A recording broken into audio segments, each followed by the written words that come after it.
Hello, B.F.D followers. Welcome back. Let's talk design now. I hope everyone had some success in building their jig and are actually ready to start doing this design. We're going to use pretty much simple concepts here and try to make sure everyone understands the basics of the design. Don't get complex. Keep it simple for your first one. Okay, so when you start your design, you gotta have in mind what type of frame are you interested in. Again, we're talking about like road bikes, gravel bikes, trail mountain bikes, maybe a cross-country bike. And even though I wouldn't recommend it for your first bike, fat bikes, and definitely don't even think about a full suspension at this time, because it takes a whole lot more tooling and jig understanding. Okay, so because I'm primarily a mountain biker, that's what I'm going to show you is some examples of my frames and my designs that I built probably within the last couple of years. I've gone through quite a evolution of my own designs, and the first one I'll show you is kind of an older one, and then I'll show you one that is newer a little later. But to get the basics down, it doesn't matter what type of frame it is. So let's talk about how you go about getting your geometry, and then we'll go into the specifics of why you want the angles to be a certain way, and then some of the pitfalls that you want to watch out for and then plan for. All right, so just to give you a quickie here, I'm showing my latest frame actually, and this is a mixed wheelbase, and it's a 27.5 in the back and 29 up front. But I just wanted you to see the geometry. It's a enduro bike, fairly long wheelbase, has a few gussets on it to give it some support in the headset area, and it's a 160 millimeter fork. Okay, so I talked about this in one of my earlier videos on just how do you go about creating your own design. And there's no hard set one way to do it. You can use a fitting program. You can do it by trial and error. You can guess. I don't recommend guessing. You'll end up doing a lot of trial by error then. Okay, but honestly, the way I like to do it, and I found it works really well, and if you're building for other people, I think they really like it. I've had nothing but great success doing it this way. And what I do is I ask the customer, right? Because they're always right. But I ask them, what type of writing do you do, or are you planning on doing? And then if they have a frame already, a bike, and they like it, but they're looking for something a little different, a little better fit, a little more custom design to it or something, and I say, if you took that frame and you tweaked it, what would you like about it? Or what would you want it to have in addition to what you already have? Like maybe a slightly shorter chain stay wheelbase, maybe a slacker head tube, steeper seat tube, whatever, higher bottom bracket, really low bottom bracket. And if you're not tracking with what I'm saying right now about that, it will become abundantly clear in a little bit. So don't fret again, okay? So what's great is if you have a bike already, or you've ridden a bike and you like it, go to their website and look at the geometry of that bike. And if you like it and you just want to make a duplicate of that, just write down all the angles that you can find about the bike. If you found that, like me, I'm short, I'm just about 5'7.5", so I fall right in between the medium and small range, and sometimes a medium is just too big. Sometimes, most of the time, a small is always a little too small. So I've never been really happy. And what I just ended up doing was I just tweaked the small and added a little bit more to either the reach, length of the bike, basically, changed the head tube angle or something that made it just work better for me. And I made note of that change within the geometry and went to my jig, set up my jig, cut my tubes, and as I say, Bob's your uncle, and voila, your frame is your own frame now. It's customized to you. So go out, take a little bit of time, and ride a few bikes. Go to your local bike store or whatever, and ride some frames that you like. You like the design of them, and then say, I like it just the way it is, or hey, this is what I would do to make it even better for me. Okay, and you write those numbers down, and you come back, and we get going. All right. Now, another way to do it, in addition to writing down, copying those numbers, those angles that you just found by going to a website or whatever, looking at a manufacturer, is to then take those numbers and put them into a CAD system. And I'm just going to make the assumption that everyone has a computer these days. But if you don't, you can do all this manually on paper. And like I said in a prior video, you can do offsets and things like that. But for these scenarios that I'm giving you, I'm going to assume that you made your jig now and that you have a computer and you can do some basic downloading and or on the web type of use, because there's a program out there that has a free application. It doesn't give you the ability to do everything, right? Because they want you to pay.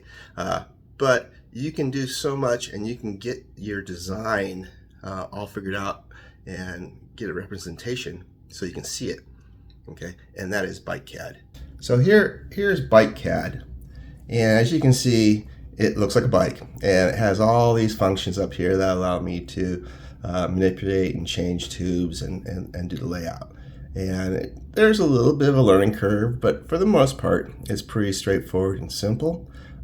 There are some great tutorials online too, so if you are just getting started, just take your time and do the YouTube.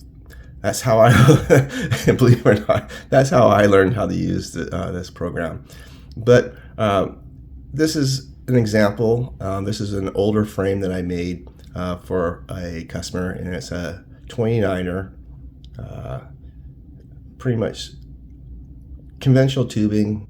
This angle here, which is your head tube angle, you want a range, somewhere between 63.5 to 73, and that depends on what type of frame you're building. If you're building a road bike, you're going to be looking at something close to, or in the range of 68 to 73.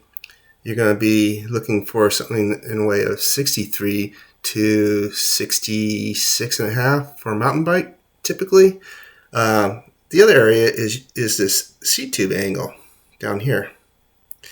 You want to be looking at, for a road bike, 73, 74, maybe 75. And then for mountain bikes, they've gotten really steep. They've gone all the way up to like 78, 79.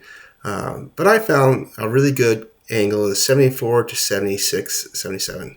Those are really comfortable, and they allow you to put a lot of power down onto the pedals for hill climbing.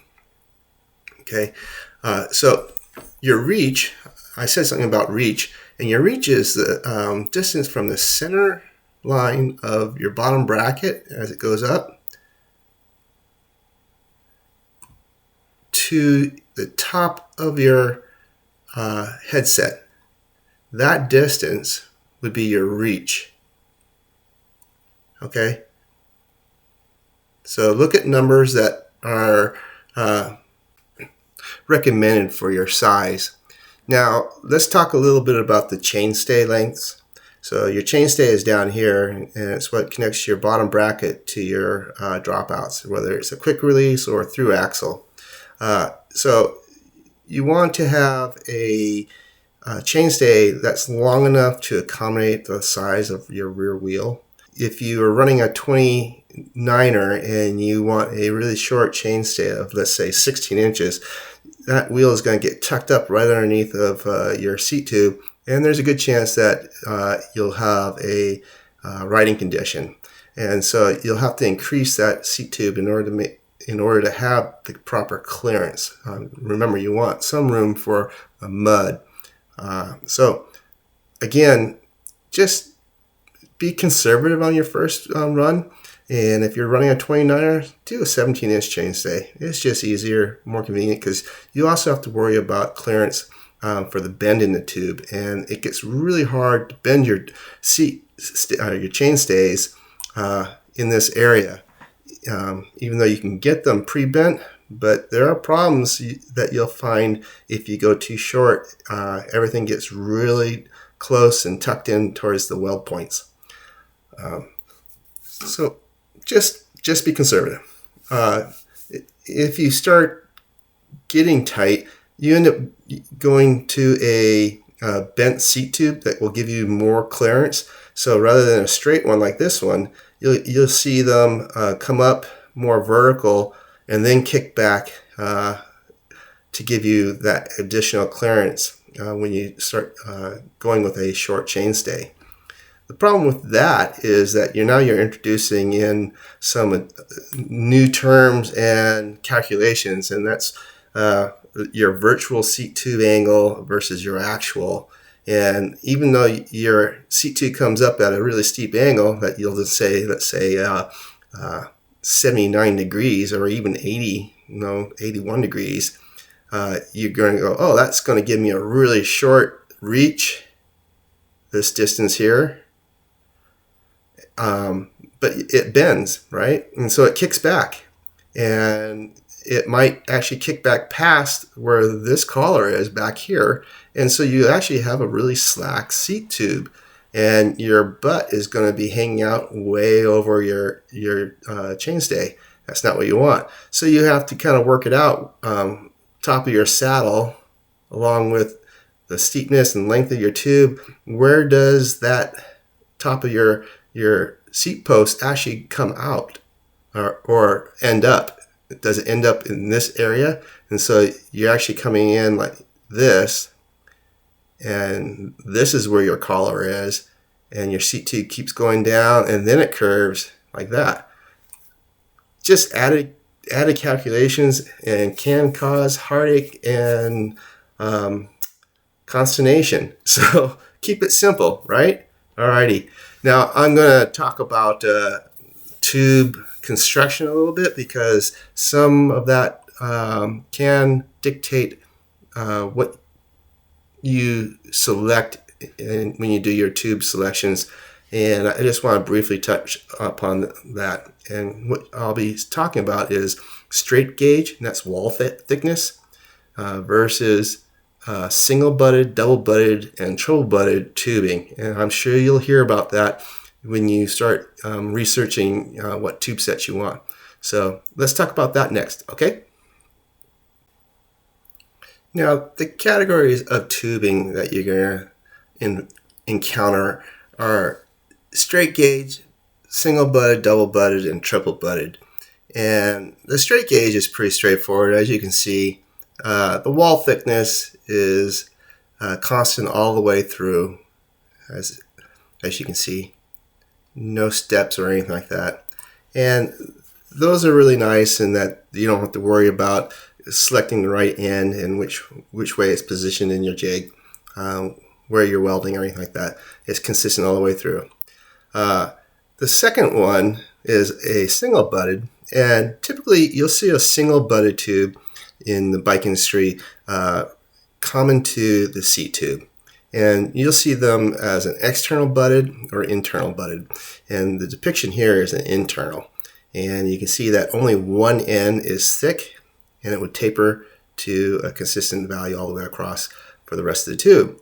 If it were externally butted, it would just be thicker on the outside, and you can actually see it taper on the outside down. And again, you'll basically use those for seat tubes. Now, the most common tube that builders use is a double butted tube. And as you can see, it's butted at one end and then it's butted at the other end.